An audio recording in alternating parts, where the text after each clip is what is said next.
amongst the essential needs of children is, first of all, the attachment relationship, where the child feels secure and doesn't have to work to make the relationship work.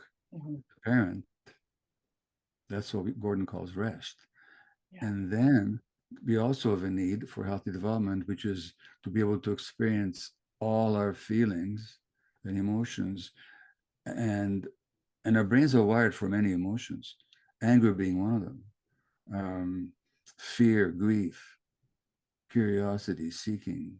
These are all, just as attachment is wired into our brain, so are these emotions.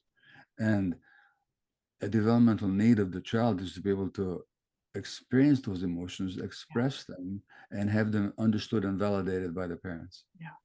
So that way we can hold on to ourselves and individuate. Now, that's all good. But what happens if the child's expressions of emotions are unbearable or unacceptable to the parent? So let's say the parent grew up in a rageaholic home and anger threatens them. Right. So they might give to the message to the child that if you're angry, you're not acceptable.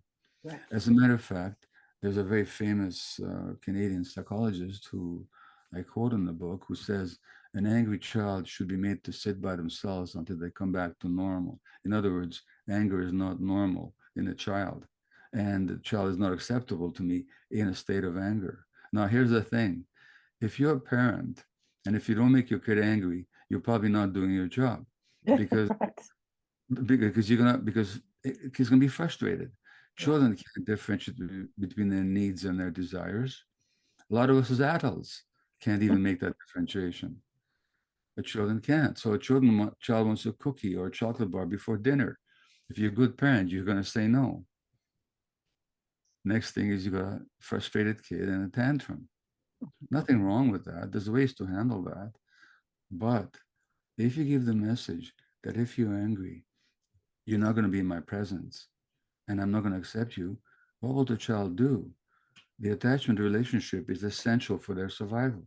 So they will instinctively suppress their emotions in order to please you. Now, they're no longer being authentic. They're choosing attachment over authenticity. Now, why is authenticity important? Out in nature, where we evolved for millions of years, how long does any creature survive if they're not connected to their gut feelings? Not very long. So authenticity is actually a survival need.